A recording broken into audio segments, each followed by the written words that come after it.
Today I'm cooking another Sicilian recipe using spinach and chard with lemon and chickpeas. This is very, very simple, and it's another recipe which is part of the Food That Looks After You series.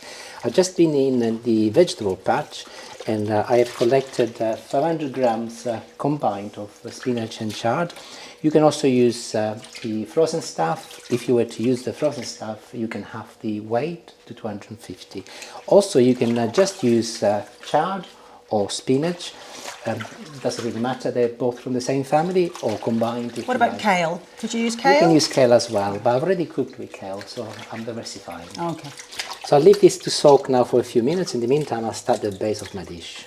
This is another one of those dishes where the greens take the lead, but the other ingredients are supporting, but it's important that the chard and the spinach have actually the main presence in this dish.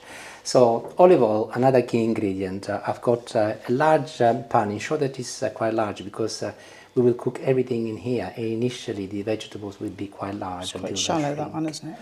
Yeah, so I'm going to add quite a generous amount of olive oil. And I'll start on the garlic next. I'm going to use a fair amount of garlic today. These are only small little cloves anyway, so I'm going to use 5 little cloves. The amount I'm making today, it's enough to feed 4 people, but I'm cooking for 2 people, and whenever I cook anything like this, I try to make more if I can, so that it will keep in the fridge very nicely, and I can reheat it the day after. And this is the sort of food that reheats beautifully also, by the way. By the way, talking about garlic, often Julie and I have this conversation about the amount of garlic I use in my cooking, and she'll say to me something like, "God blimey, we're going to be stinking of it." Now, let me address that, because there is a little bit of a misconception. So, garlic, first of all, if you're eating it raw, yes, you're going to stink of it, so to say. And actually, there is a pasta which I cooked in the summer. I'll put a little post up here, and you can have a look at that. And that uses raw garlic as the basis, and it's combined with olive oil, tomatoes, and then mixed with really, really hot pasta. And it is delicious. However, your breath will smell of garlic for a little while. So my advice is that if you were to do that, maybe you can eat at lunchtime, so that you go the day to recover, maybe the weekend. Or maybe make sure you eat it with your partner, so at the very least you can't smell each other. There is that, yes, there is that, of course. I do feel sad for my friends sometimes, because I think, good Lord, we eat so much garlic. No, because we generally tend to cook it, and that is the difference, because actually when you're eating garlic raw, there is a natural sulfurous compound which can be quite sharp, and if you cook it, that actually neutralizes the sharpness, and the taste becomes much rounder, and all of the flavor then is released in your food. So actually it becomes even sweeter. Cooking garlic gives you a different flavor altogether. The flavor goes into your food, and it's not so sharp anymore. So I think it's a misconception. Obviously, if you put tons in, different story, but do not think that cooked garlic is as bad in terms of the effect on your breath as raw garlic. But also, if you go garlic breathy, you can actually chew some parsley if you like, or have a glass of milk, and that will moderate the smell. Well, I'm just going to say this now. If ever we have garlic, and it's always cooked, my mum knows within seconds of encountering me that I've had garlic, so I don't know where you're getting this from. Anyway, 4 cloves of garlic, little cloves of garlic. Also, I'm going to be using a chili pepper, and this is very optional. I like it in this recipe because it provides a little kick, and this is mild anyway. And I'm putting everything in cold, and also I will be complementing with a little pinch of chili flakes, not a lot, as this has got a slightly different aromatic layer than my pepper. And I'll move to the hob. What is quite important in dishes like this is that as you warm your garlic, you keep the temperature on a moderate heat, so medium ideal, because you don't want the garlic to burn and you want it to gently release its flavor to the oil. And of course also the same applies with the chili pepper and the chili flakes. So I've got mine on number 5, which is half the power, and I just leave it until it starts gently sizzling. In the meantime, let me talk about the chickpeas. Today I'm using chickpeas which I have previously soaked overnight. Here they are. All I've done, I added some bay leaves and just enough water to cover the top, plus a couple of centimeters, and I cooked them this morning actually. And the amazing thing about chickpeas is that you don't need to do anything to them. There is no even salt with them, and it is just delicious.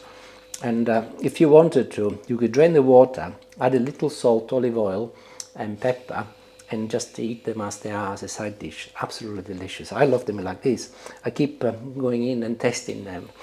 However, I'm shaking my head because I'm not such a lover, but there we go. No, you're not. I'll give you the quantities, obviously, as always in the description. But as we are talking about chickpeas, let's address the elephant in the room, shall we?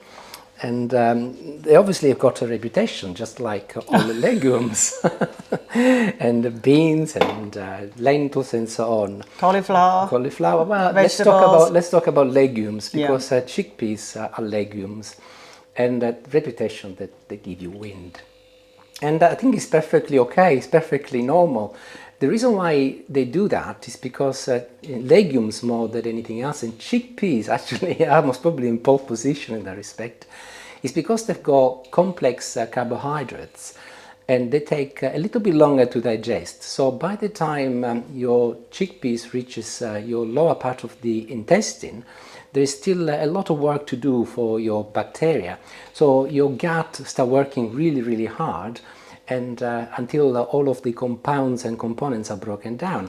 And guess what? That produces gas, and that's got to go somewhere. And of course, a way to moderate that is twofold. You can make sure that you have soaked them well overnight and you cook them properly, because that will help your digestive system.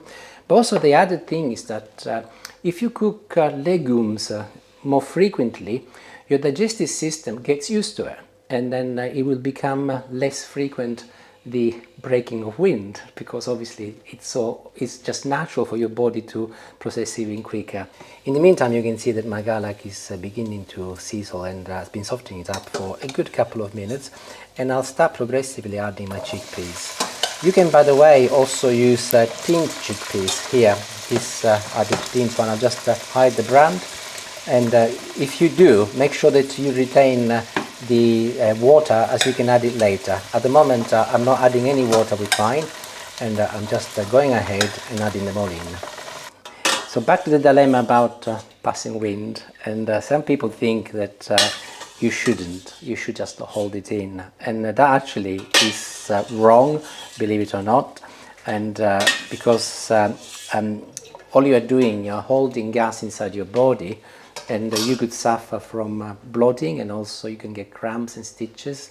And actually, clearly there is a time and a place, depending on the company, but it's the best thing you could do. I remember when I was little, an old aunt of mine used to say that a good old fart is just like releasing those bad spirits from your soul. Wow. And, I know, it's funny, but I suppose it's because the crampiness that you could get. So whilst the chickpeas gently amalgamate with the oil, the garlic and the chili, I'm gently chopping my chard and my spinach in little pieces.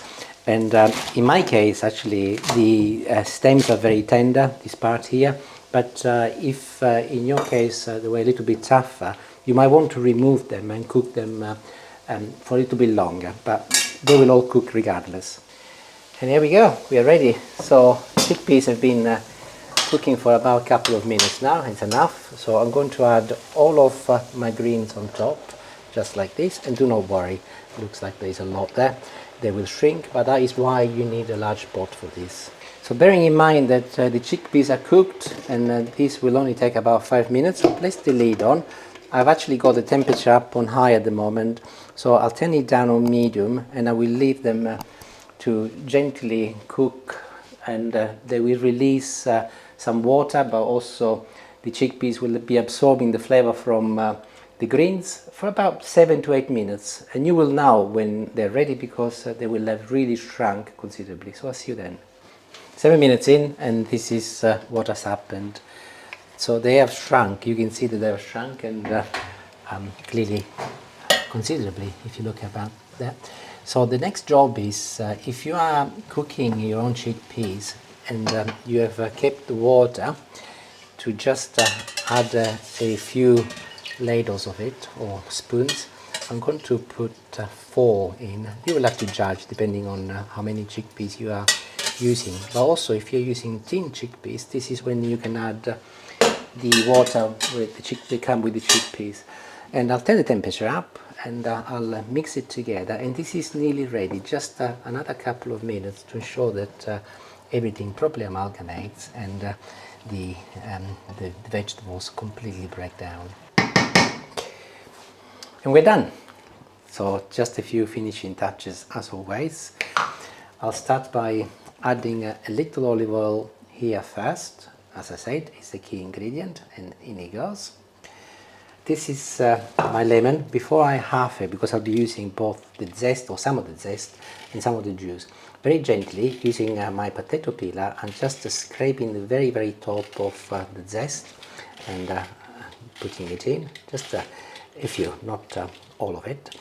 And then I'll chop it in half, and I'll squeeze the juice from the entire lemon inside my dish. This is critical for this particular dish, by the way, because that is where it will add a lot of flavor, which will also complement the chickpeas. And I'll finish with some salt and pepper. You'll have noticed that up until now I haven't added any. So I'll start with some pepper and salt, not a lot of salt, depending on your blood pressure. That is enough. No parmesan? No parmesan, no, this is a very simple dish.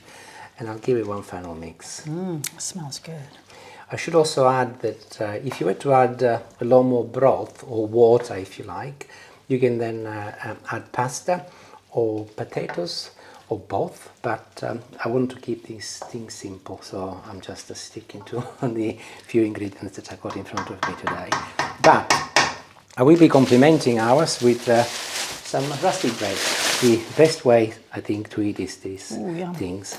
So I think it's sometimes the most graceful way to eat things like this. And I'm going to spoil it all by having some butter on mine, but that's just me. Well, that's you, yes.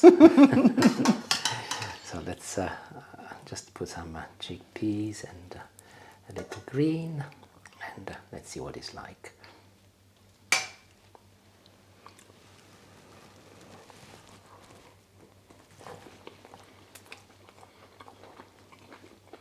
Perfetto, delicious, simple.